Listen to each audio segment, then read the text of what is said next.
All right. Hello, everybody, and welcome to the JoeDock Hour.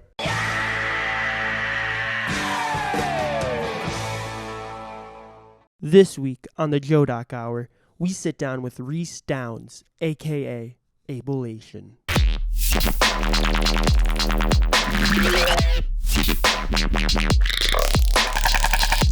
Reese is an up-and-coming DJ producer in the dubstep and EDM music scene. He has performed his music at many large festivals, such as Okeechobee, WaconFest, Wobbleland, and many more. He has also managed to release a full-length record and dozens of EPs and singles, all while being a full-time student at Cal Arts. Today we sit down to discuss the methods to his madness. I am your host, JoeDock, and with us today is DJ, producer, performer, friend, and all-around cool guy. We got Reese Downs, a.k.a. Abelation, in the house. Come on, everybody. Come on. Louder. Okay. So, Reese, how are you doing today? I'm doing good, man. Oh, yeah, doing good. What you been up to? Just, I was visiting my parents this past weekend in the Bay Area and just, working on as much music as possible. And, yeah, man. Cool. Yeah, no. Is the Bay Area where you're from? Yeah, I originally from outside the Bay Area, like, I'd say 20 minutes outside of SF in this town called Lafayette. Yeah. Cool. Is that kind of where your musical journey kind of began? Exactly, yeah.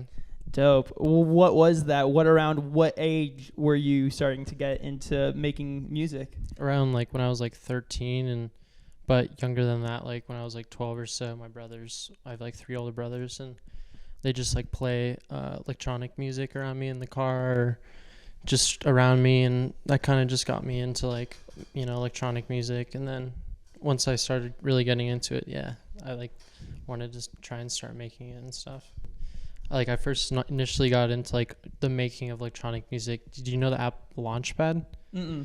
It's this like loop like app on the App Store, and you just like download packs and stuff, and then you just like put together a bunch of sounds and stuff, or like loops together of like specific genres, and from there like that got me into Ableton, and then yeah.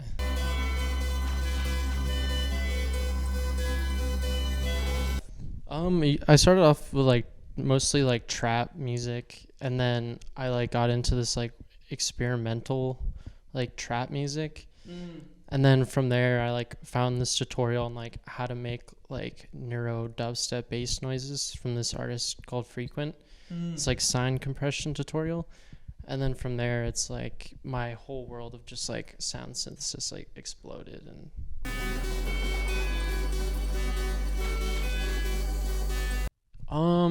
it's kind of hard to say. I guess like experimental like bass music, so a lot of people just call it like bass music. I would definitely just say like weird, like just dubstep, electronic music. Good yeah. music. Thank you. Yeah.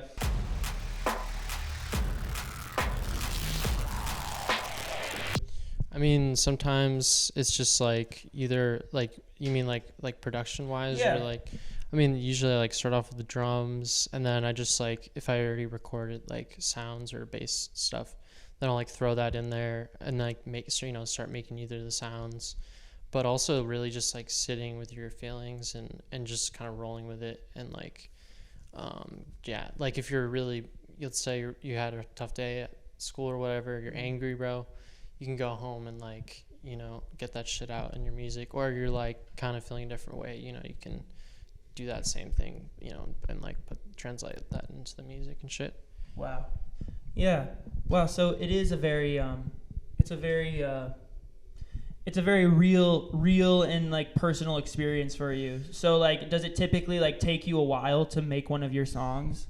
For sure. Like sometimes it can take just like months, and some songs like I started, but I just like never even finished. And like, it's been like years since I've like worked on it, but now I'm like, I should like revisit that and like work on it. But yeah.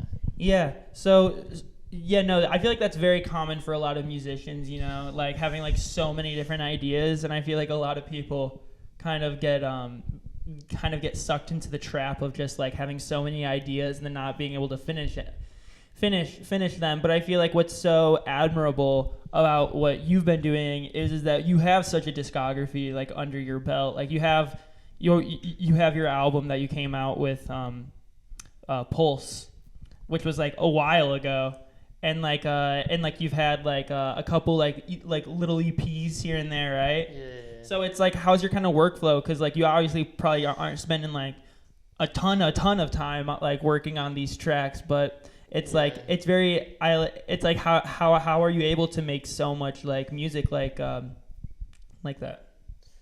I mean, again, like just like staying in the like your emotions and those those feelings and kind of working through them. And it's like much harder when like you're not feeling those emotions. Like even when like I was smoking a lot of weed, like it was kind of like blocking a lot of those emotions and shit.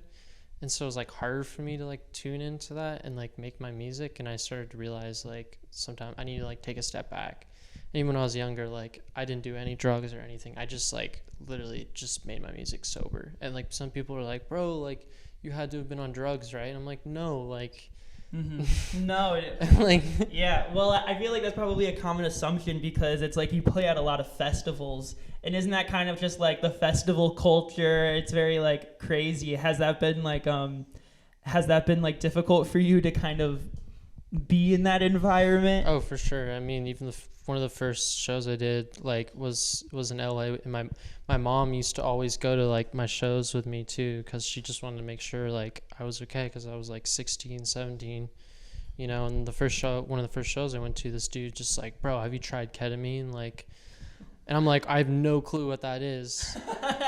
Like, yeah, because were you probably like 15, or yeah, how old were you? I don't even know, probably 16 or something. And that's so funny. it's just like a really just like just different environment than just like kind of the world in a way. And yeah.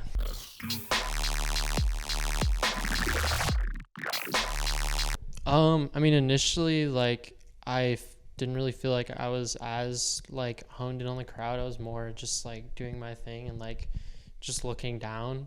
But now I feel like as I've like gotten older, I've tried to just get more confident like playing in front of crowds and like even get on the mic more, because before I used to like never get on. I never used to say anything on the mic, just play and leave, like. And now I'm like, I want to talk on the mic more, like be like, how are you guys all doing? Like, make sure people are having a good time and like try and connect with the crowd in a way and stuff. And damn, yeah. That's awesome. I feel like from the videos that I've seen of you though, you seem very in it and very like lost in what you're doing. So like when you're up there doing what you do, is it pretty is there room for just kind of just like off the whim changes? Like For sure. You kind of feel it out when you're up there. Like it's not like the same sort of set that works. Yeah, and I'm always like, especially if I like know I played somewhere close by, like I just know I have to play a different set, or else it's just like I feel like if I was gonna see myself, I would be letting myself down. I mean, not a lot of people like on tours, and a lot of people like on tours and stuff, they usually play like the same exact set, because it's like, you're playing like every, playing maybe 4 or 5 times a week or something crazy. Yeah. And so it's just like, it's hard to just be like, okay, I'm going to play a different set like every single night for like a month, like, and Yeah. No, I mean, and like also like being on the road and having to do all that, there's already so much going on with that. And that's, and I'm kind of curious to know, like, because like in the past couple of years, you've really like elevated and been able to play some pretty cool shows and stuff. And which one in particular do you think that you've played that you've been like, this has been really cool? Like when I played the festival Shambhala in Canada, that was like one of the best experiences in my life, because like they're Canadian. Really awesome. Have you guys been to Shambhala?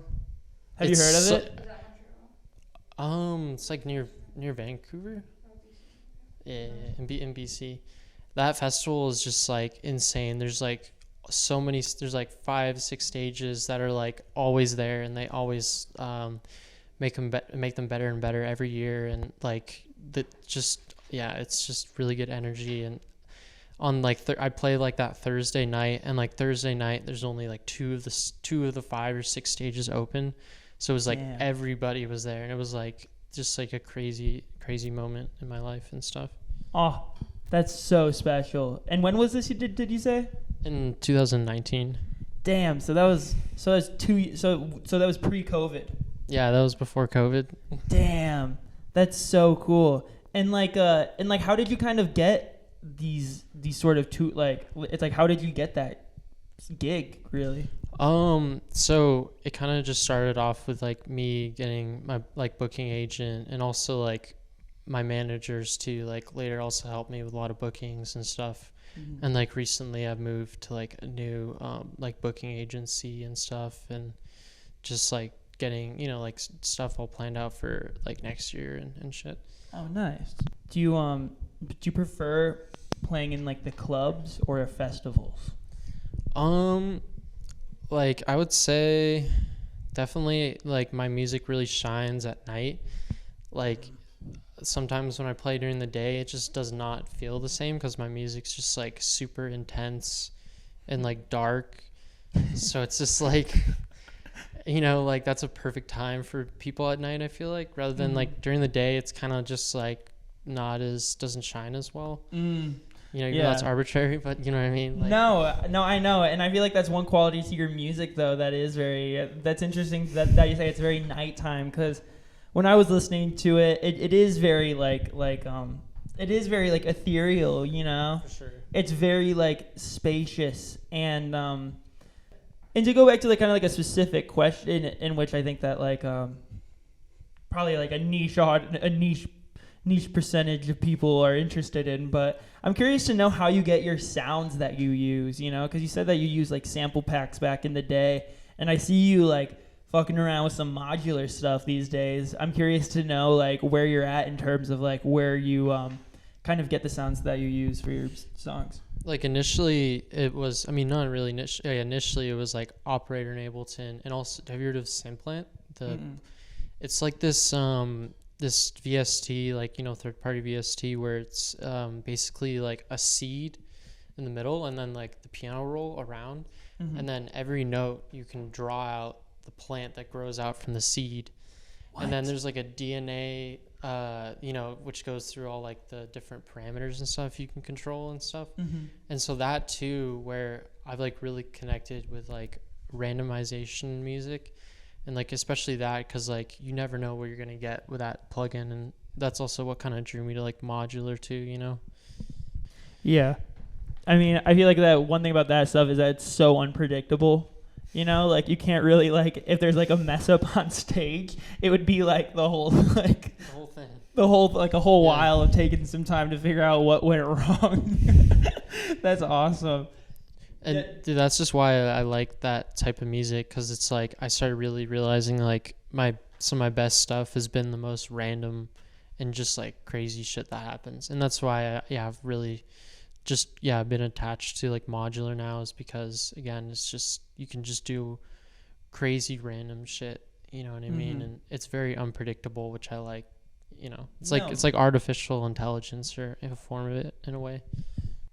I'm kind of curious to get to know from you, because I'm so fascinated by the genre that you work in. Like what are some like people that you think are worth checking out?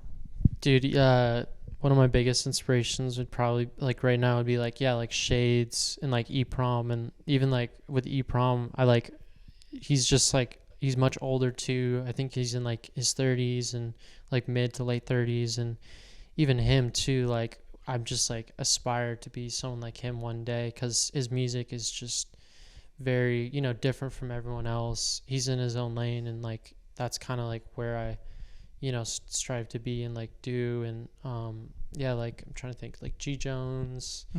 I was also really into like this artist Saruda too, and he's also like, again, like really experimental, and he does like everything, like dubstep, trap, like lo-fi shit. just like all sorts of, he just like his own rap shit. He's like does every type of little thing. Yeah.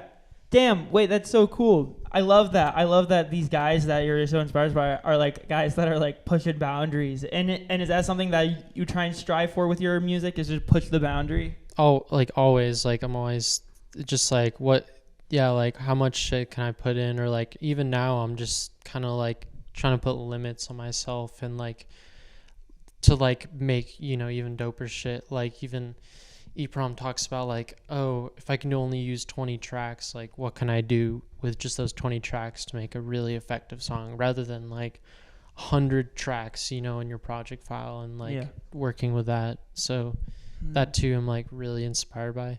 Yeah. I want to talk to you about like your, how do you come up with your titles for your songs? Something, the artist Mr. Carmack? No. He's this other like trap artist. It's something that he said that also like inspired me with like track names, is like just the first thought that like pops in your head when you think of that song, or it's always just like when I listen to it, like what does this make me think of, or like what's the first word I think of, when I listen to the song. And sometimes it, initially comes to you like even before you're making the song, when you're just creating the idea. Maybe it's like while you're writing the idea, or just like after you finish, you're like, okay, this is gonna be the name of the song. Or even like the vocal before the drop, it's like whatever, it says this or that, and then you just name it that. Yeah. Oh wow. So it's a very impulsive sort of like way of coming up with it. That's awesome.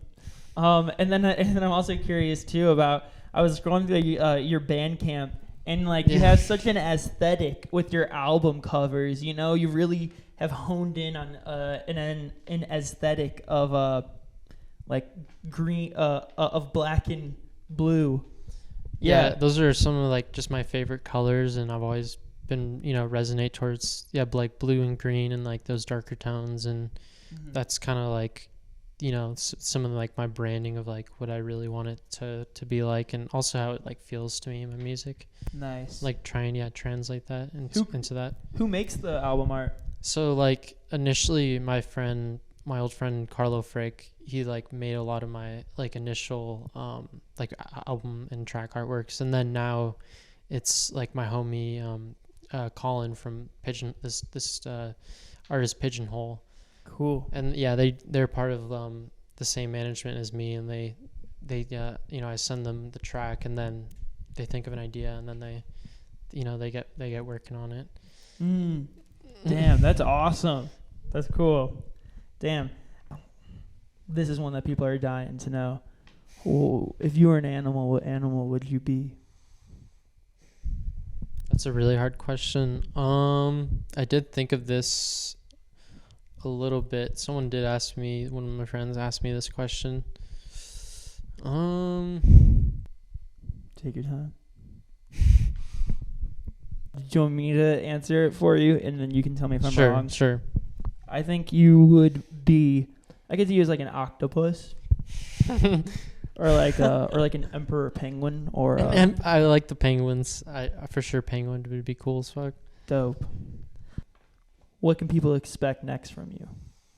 I definitely want to like release again like those like more EPs, and like kind of just smaller projects, and then in the future like a larger project and like an album and stuff, and kind of include like like a house song, like a future bass song, like kind of include like an album of just like all sorts of music than just like straight up bass music and dubstep. Hell yeah. That's awesome. Thank you, dude. That's great. And then last question, what advice would you give to all the people listening out there? I would say stay as active as you can. Just like be good to yourself, but also have high standards for yourself. I'd say always try and like push yourself to just be as yourself, and like be as experimental and push your own boundaries, and try and sound like you as much as possible, whatever you do, like in art form. And yeah. Oh, incredible. All right. Thank you, Reese. Thank you, man. All right. Woo! You.